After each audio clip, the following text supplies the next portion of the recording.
பறவைகள் அற்ற வானம். இருள் சூழ்ந்த பூச்சிகள் மொய்க்கும் சிறு விளக்கின் இசை அங்கே சுழலலாம். ஒரு ஆங்கில சித்திரத்தின் சாயலில் அது ஒரு நீள்பிறல் படிக்கட்டின் சிந்தனையும் தான்.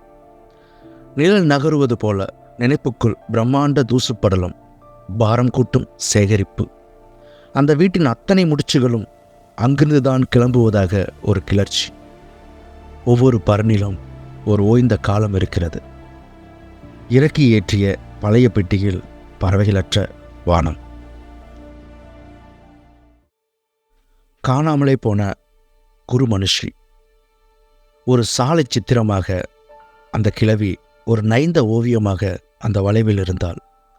திடுமென கலைந்த தூக்கம் போல கடந்த வாரம் காணாமல் போனாள்.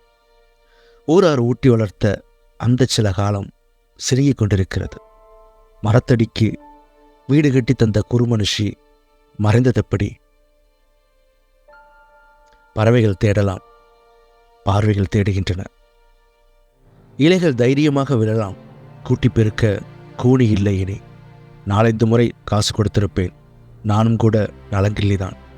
யாரோ தந்த பழைய கட்டல், யார் யாரோ தந்த பழைய போர்வை, சேலை, செருப்பு என இன்னும் சில பொருட்கள் போட்டது போட்டபடி எங்கே போனது வாசல்படி. வழக்கம் போல சோறு கொடுக்க நீளும் முகமற்ற கைகள், காசு தரும் முகவரியற்ற கருணை, கண்கள் சுழற்றி தேடலாம். அந்த மரத்து காக்கைகள் அறிந்திருக்குமா? தனக்கே பிச்சைதான் பிஸ்கட், நாய்க்கும் அதை தந்து உயர்ந்த 3 அடி சுருக்கம் எங்குதான் போனது? யாரிடமும் கேட்க பயம். செத்து விட்டது என்று கேட்பதை விட காணவில்லை என்று புரிவது சுலபம். மேலும் எங்கோ காணாமல் போய் இங்கே வந்த மனுஷிக்கு காணாமலே போவதொன்றும் பெரிதல்ல. கொஞ்ச நாட்களுக்கு வழியை மாற்ற வேண்டும் நான், கொஞ்ச நாட்களுக்கு பழியையும் சுமக்க வேண்டும் தான்.